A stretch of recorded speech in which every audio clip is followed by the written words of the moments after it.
প্ৰভু যীশুৰ মধুৰ নামত সকলোকে নমস্কাৰ। মই আজি আপোনালোকক পবিত্ৰ বাইবেলৰ পৰা আজ্ঞাকাৰিতাৰে সৈতে সঁহাৰি দিয়াৰ বিষয়ে ক'ব বিচাৰিছোঁ। প্ৰতিজন বিশ্বাসীয়ে ঈশ্বৰৰ আশীৰ্বাদ বিচাৰে, ঈশ্বৰৰ নিৰ্দেশনা বিচাৰে আৰু ঈশ্বৰৰ উপস্থিতি বিচাৰে। কিন্তু এটা ঐশ্বৰিক নীতি আছে যি ঈশ্বৰৰ প্ৰতিশ্ৰুতি দুৱাৰ মুকলি কৰে। সেইটো হৈছে আজ্ঞা পালন। আজ্ঞা পালন কেৱল পালন কৰাই নহয়, এইটো হৈছে ঈশ্বৰৰ প্ৰতি প্ৰেম, বিশ্বাস আৰু আত্মসমৰ্পণ কৰা। যিজন ঈশ্বৰে সকলোকে জানে তেওঁৰ ওচৰত। যদিও ঈশ্বৰৰ নিৰ্দেশনাবোৰ অস্বাভাৱিক, প্ৰত্যাহ্বানমূলক, ব্যয়বহুল, আজি আমি আজ্ঞা পালনকাৰী হৈ কেনেকৈ ঈশ্বৰক উত্তৰ দিব পাৰোঁ তাৰ বিষয়ে আলোচনা কৰিম।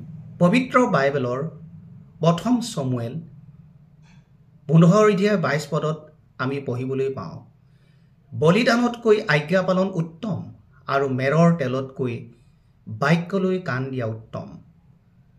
ৰজা চৌলে বলিদান কৰিছিল, কিন্তু ঈশ্বৰৰ আজ্ঞা অমান্য কৰিছিল। তেওঁ বিশ্বাস কৰিছিল যে ঈশ্বৰক কিবা এটা দিয়াটোৱেই যথেষ্ট। যদিও ঈশ্বৰে যি বিচাৰিছিল সেইটো তেওঁ নাকচ কৰিছিল। ঈশ্বৰে বাৰ্ষিক কৰ্মতকৈ আজ্ঞাকাৰী হৃদয়ৰ দ্বাৰা অধিক সন্তুষ্ট হয়। আপুনি ঈশ্বৰৰ সেৱা কৰিব পাৰে, দিব পাৰে, গাব পাৰে, প্ৰচাৰ কৰিব পাৰে, আৰু তথাপিও যদি আপুনি আজ্ঞাকাৰিতাক অৱহেলা কৰে তেন্তে ঈশ্বৰৰ হৃদয়ক হেৰুৱাব। আজ্ঞাকাৰিতাৰে সঁহাৰি জনোৱা অৰ্থ হৈছে ঈশ্বৰৰ নিৰ্দেশক আমাৰ নিজৰ পছন্দ, পৰম্পৰা আৰু সুবিধাবোৰতকৈ অধিক মূল্য দিয়া। যোহন 14:15 প্ৰভু যীশুৱে স্পষ্টকৈ কৈছে, তোমালোকে যদি মোক প্ৰেম কৰা তেন্তে মোৰ আজ্ঞাবোৰ পালন কৰিবা। যীশুৱে এইটো স্পষ্ট কৰিছে, প্ৰেম কেৱল বাক্যৰ দ্বাৰা নহয়, বৰঞ্চ আজ্ঞা পালনকাৰী দ্বাৰা প্ৰকাশ কৰা হয়। সহজ নহ'লেও প্ৰেমে মানি চলে। প্ৰেমে সম্পূৰ্ণৰূপে বুজি নাপালেও মানি চলে। আজ্ঞা পালন জোৰ কৰি নহয়, ই সম্পৰ্কৰ পৰা প্ৰবাহিত হয়। Obedience is not force, it flows from relationship. যেতিয়া আমি আজ্ঞা দিয়াজনক বিশ্বাস কৰোঁ, তেতিয়া আজ্ঞা পালন কৰাটো আনন্দৰ বিষয়। আজ্ঞাকাৰিতাৰে উত্তৰ দিয়াটোৱে হৈছে এক ঘোষণা, প্ৰভু, মই বুজি পোৱাতকৈ তোমাৰ হৃদয়ক অধিক বিশ্বাস কৰোঁ। ঈশ্বৰে তেওঁৰ লোকসকলক আজ্ঞা পালনৰ সৈতে সঁহাৰি দিবলৈ আহ্বান জনাইছে।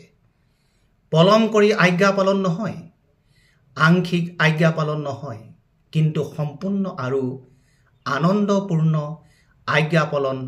যেতিয়া ঈশ্বৰে কথা কয় তেতিয়া পিতৰৰ দৰে উত্তৰ দিয়ক, কিয়নো আপুনি যিদৰে কৈছে, প্ৰভু, মই কৰোঁ।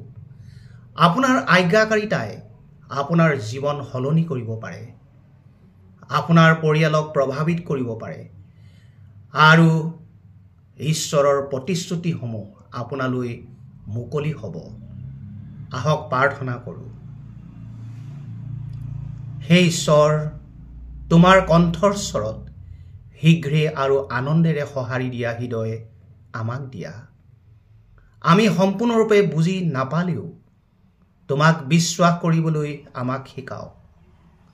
আজ্ঞাকাৰিতাৰে খোজ কঢ়াত আমাক সহায় কৰক, যাতে আমি তোমাৰ আশীৰ্বাদৰ পূৰ্ণতা আমাৰ জীৱনত অনুভৱ কৰোঁ।